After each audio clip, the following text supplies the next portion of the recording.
Hello and welcome to Cocktails with a Twist of History, your digital destination for all things cocktails.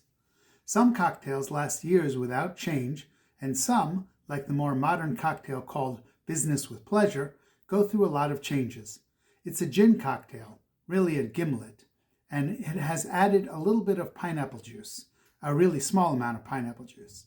But it changes the cocktail enough to make it something different and interesting. Let's remind everyone at this point to follow, to subscribe, and to like, and to send a link of this show to other people so that they can enjoy cocktails with a twist of history. The Business with Pleasure is a modern cocktail, but luckily for me, history is anything that's in the past. It counts as history. This cocktail was made in 2016 at a bar in New York called the Lion, which is now closed. So that's history too. The bartender who created the Business with Pleasure is a person named Zachary Rubin. He used to be at the Attaboy bar, and we've spoken about that recently as well. I don't know Zachary, but it's a good thing if people are talking about you as a bartender. Shows like Cocktails with a Twist of History are doing a good job of exploring some of the classic cocktails and the names of the people that go with them. Okay, I have been talking way too long without a cocktail in my hand, so let's make a Business with Pleasure. It is a shaken cocktail, so we will need our shaker. And it is a gin cocktail, so we are going to put in our gin.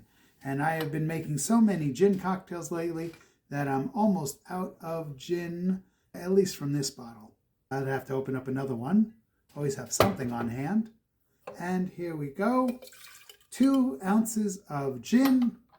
We are going to use 3/4 of an ounce of fresh lime juice.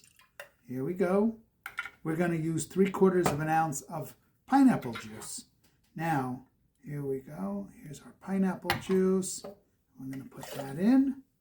And it needs a 1/2 ounce of a honey syrup. That's a little bit too much there, so I am going to put a 1/2 ounce of a honey syrup.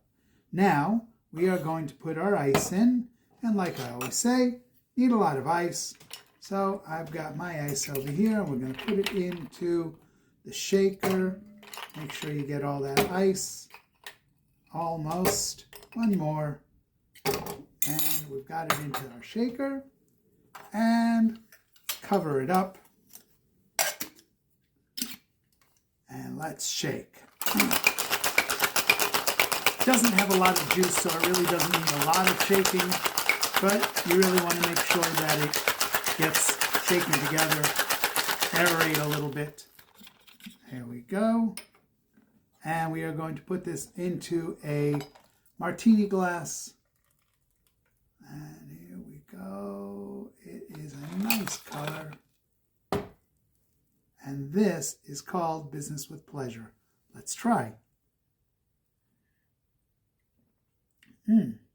Very interesting. The pineapple juice really does change this up, and the honey syrup.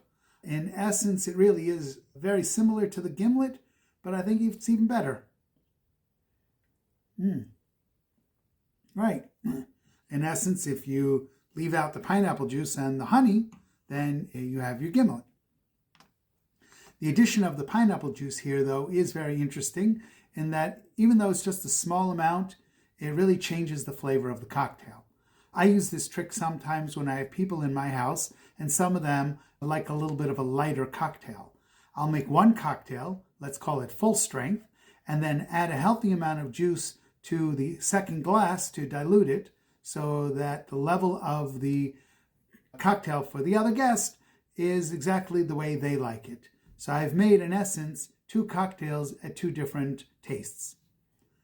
In the U.S., from the late 1800s to the 1970s, gin was a staple spirit, and it was a go-to for classic cocktails, and even was used as a medicine.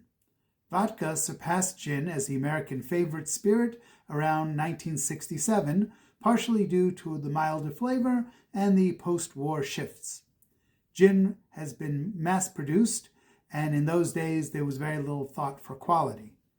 After the year 2000, though, there was somewhat of a revival. Classic drinks like the Negroni and the French 75 plus the gin and tonic, saw a renewed appreciation for gin. The younger consumers were driving the demand, and they were exploring the premium options and the new expressions, and volumes that might have dipped in the past were really increased for the super premium and the high-end gins. Okay, like always, if you know more pieces of the story, we want to know it, so you can put it in the comments. You can send it to us by email, or you can tell it to the bottle. We want to know. Also, please remember to follow, please remember to like, to subscribe, and to send a link of this show so that other people can enjoy cocktails with a twist of history. Thank you.